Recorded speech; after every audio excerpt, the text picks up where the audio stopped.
کہنے دے مجھے کہ آج ہم اللہ کے پاس واپس لوٹنے کا یقین نہیں رکھتے.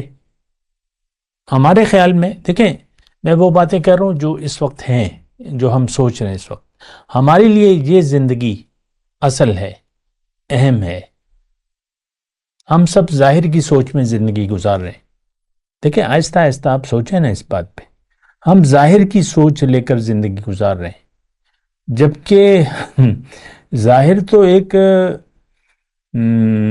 ایک آلہ ہے، ایک مکان ہے، ایک جسم اللہ تعالیٰ نے دیا ہے، اور یہ دنیا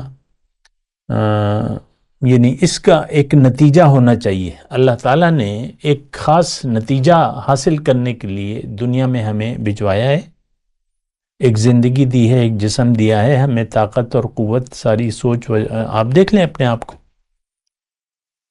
میں یہ نہیں ہوں جو کہ آپ کو نظر آ رہا ہوں. اگر کوئی میری ویڈیو دیکھ رہا ہے اور حقیقت میں انسان وہ ہے جو کہ نظر نہیں آ رہا، آپ اس بات پہ یقین کریں. کیونکہ جب تک آپ یہ یقین نہیں کریں گے تو آپ کو احساس بھی نہیں ہوگا کہ آپ کیا کر رہے ہیں. ہم سب دنیا کی سوچ میں زندگی گزار رہے ہیں، دنیا کے لیے زندگی گزار رہے ہیں.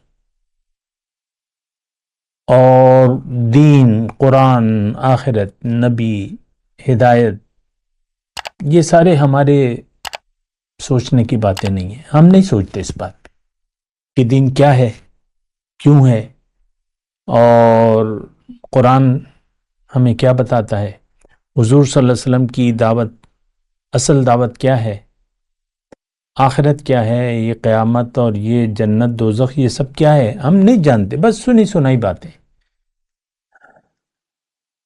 لیکن ایک بات نوٹ کر لیں، ہم جیسی بھی زندگی گزاریں گے تو اس کا ایک نتیجہ ضرور ہوگا. بنا سوچے سمجھے آپ زندگی گزاریں گے تو آپ ناکام انسان ہیں. میں یعنی نرم الفاظ سے بات کر رہا ہوں. آپ پھر ناکام ہو جائیں گے، زندگی کے مقصد کو آپ حاصل نہیں کر سکیں گے اگر بنا سوچے سمجھے زندگی گزار رہے ہیں.